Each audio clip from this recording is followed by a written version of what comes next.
Hello friend नमस्कार जय जगन्नाथ मु अंता स्वागत करछि सुनता किचन को। आज आम वेजिटेबल मोमो बनइबा चलतु रेसिपी स्टार्ट करिबा।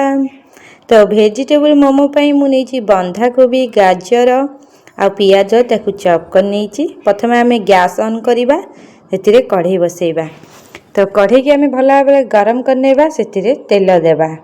तो तेल गरम हो साइला परे आम सेतिरे कस्तूरी मेथी पकेइबा। तापर आम जो चॉप करके रखी पियाज तो ताकू पकेइबा।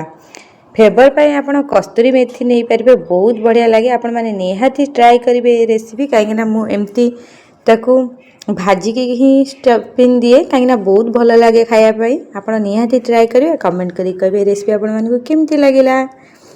तो पियाज पकई सारा पर आम भल भाव खेलेदेवा। पियाज को आम 100 रु 10 कि 20% सीझेबा। बेसी सीझेबानी से आम गोटे चामच बटर देबा। तो बटर पकई सारा पर आम भल भाव खेलेदेबा।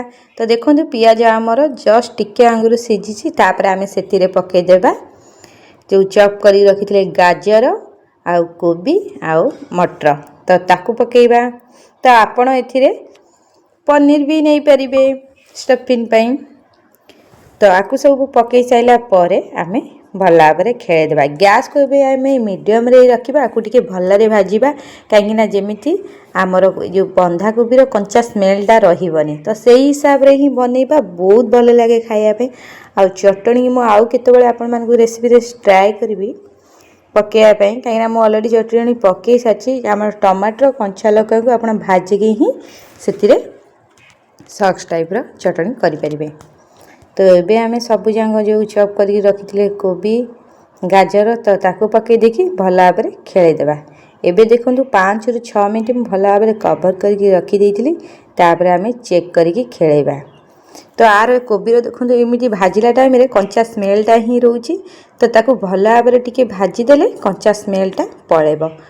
गोटे बड़ गिनारे मुझे 1.5 चामच लेची ग्रीन चिली सॉस, गोटे चामच red chilli sauce, soya sauce 1.5 चामच आउ टमाटर सॉस पछरे पकेइबा।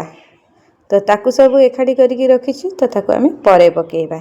एबे आम टिके गैस को टिके हाई रे रखिकी भल भाव कोबी आउ संतुला टाइप रो भाजी देबा। जमती आर जमती पानीटा जो कोबीर जो पानीटा बाहर से पानीटा जमती भल भाव मरीज आर कंचा स्मेलटा रहीबनी। कंचा स्मेलटा रहिले भल लगे एमती भाजिक ही बनइले बढ़िया लगे।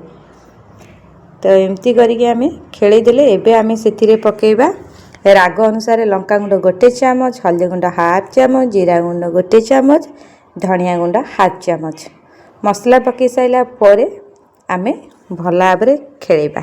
तो एबे आम जो सॉस को गोटे गिनारे रखी तो ताकू पकेइबा। ताकू पकई सारा पर आम भल भाव खेलेदेबा। ये है भेज मोमो आउ मसला मोमो। तो बहुत बढ़िया लगे खायापे। आपड़ चाहिए जमती आमर मसला देकी परे ट्राई करमती टमाटर सॉस देकी आपन भी करें। एबे आम से पकेबा हाफ गिना टमाटर सॉस कहीं आम परिबा हिसाब रे ही टमाटर सॉस टिके अधिक नहीं। तो ताकू पकई सारा पर आपण माने भल भाव खेलेदेबे। एबे देखंतु मो मसला नहीं मोमोर तो ताकू पकेबा। फ्लेवर पाई आपण चाहिए घरे भी मसला यूज करें। तो मसला पकई सारा पर आम भल भाव खेलेदेबा। एबे देखो आमर मोमो रेडी मसला। तो यही टाइप रो मु गोलाई जमी अटा चकुड़ती तो सही टाइप रो मु रखी मैदारे। तो ताकू आम भल भाव गोटे छोट पिठा टाइप रो बनईदेबा। तापर एमती सेप देकी पूरा देकी मोड़ीदेबा।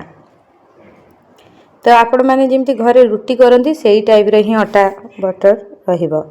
तो एबे आम गोटे जगह पानी गरम करदेबा। तापर एमती जाली देकी मोमो को दी साइड रे देदेबा। आपण जो साइज रे ही चाहे सेप दे पारे। जमीती आम मंडा पिठा सीझाती तो सही टाइप रो ही आपको 5 रु 10 मिनट हाई आंच रे सीझे देबा पानी गरम हो सारा पर। तो देखो 5 रु 10 मिनट सीझे देइतिली। एबे आमर रेसिपी हो आशा करछि आपण मानकु वीडियो भल लागिथिबो। जय जय।